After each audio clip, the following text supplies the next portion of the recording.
Some builders will do floating floors, and they'll run the floating floors underneath everything, even though the manufacturers, the manufacturers of floating floors require a gap of a quarter inch to 5/8 of an inch or so. They'll take the risk on that they'll warranty it if there's a problem. And I guess some of them haven't had that many problems. However, you can get floors that can peak or cup because the fixed cabinets or turn posts or pipes or the things that maybe the floors might be going up to might constrain or restrict the floor from expanding and contracting, and that can cause the floor to not perform the way it's intended to, or certainly not look the way it's intended to. And the manufacturer will not warranty that if the gapping is not according to their requirement for installation. So just a factor. So let's talk about some of the ways that you have to plan around this. Floating floors around cabinets, are a little bit tricky. Most of the time, you're going to have to put molding around it. I'll show you a picture of one of those here a little bit later. But sometimes the installation, they'll try to make it so that your floating floors can tuck up underneath the anything that maybe is shimmed up a little bit, or underneath the cabinets, and try to put toe kick over that. I'll show you a picture of another one of those in a moment. But you do run into situations like this if you have, say, a panel that's been installed down to the floor, even though the cabinets have been shimmed up a little bit for one part to get it level. Then you've got this gap now here. So in a way, it's a hybrid or a mix and match, where you don't, maybe there's not a requirement for molding to cover a gap here because it's not visible. However, there is a little gap that's visible there. So just a factor to consider with floating floors. Now, this is obviously older installation, but it gives you an idea of what happens with floating floors around a door. So the base may cover the gap. However, the door jamb, which is probably down to or close to the concrete or the subfloor, leaves, you have to have a gap around it if that floating floor is going to touch that door jamb. So in that case, you have to leave a gap. Now, what do you do with that? You put a piece of molding there? I mean, good question. It's just a factor that you have to consider.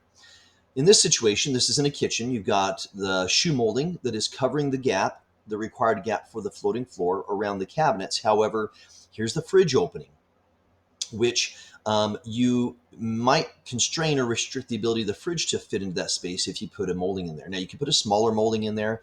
Maybe you could try to silicone that or something like that, just so it's not so visible.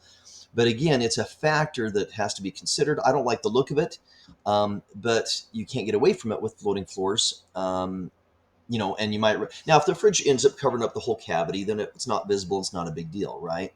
But a lot of times your fridges in a 36-inch opening will be, say, 35 and 7/8, or 35 and 5/8, or 35 and a half. And so there'll be a little bit of a gap there that will be allow some visibility.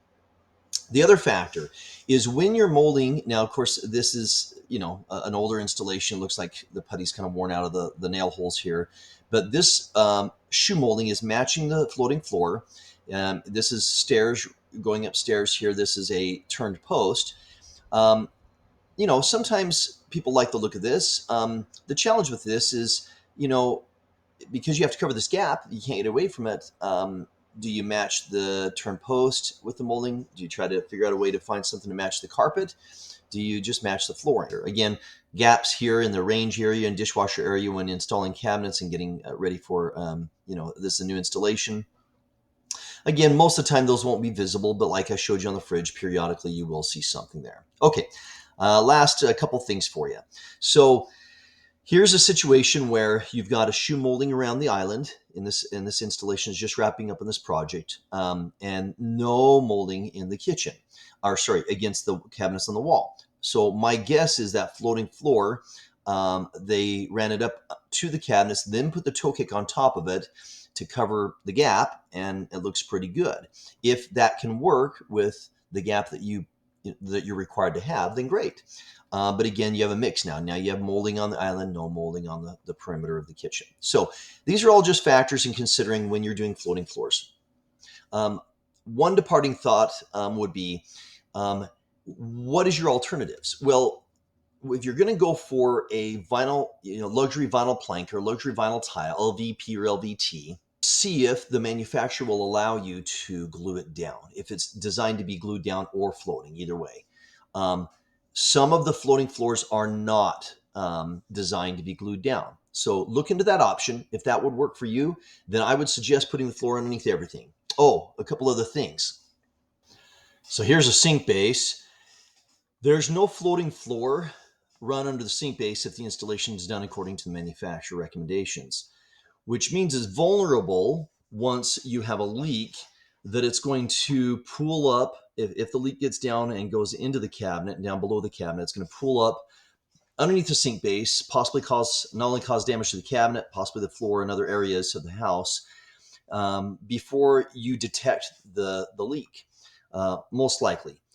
However, if you have the option to put a floor that goes all the way underneath all the cabinets, then as that leak, the water drips down or gets below the cabinet and on top of the floor, it's going to leak out and be visible and detectable so that you can take care of it earlier. All right, I hope you like the content of what we're providing. If this is something that you want to see more of, please subscribe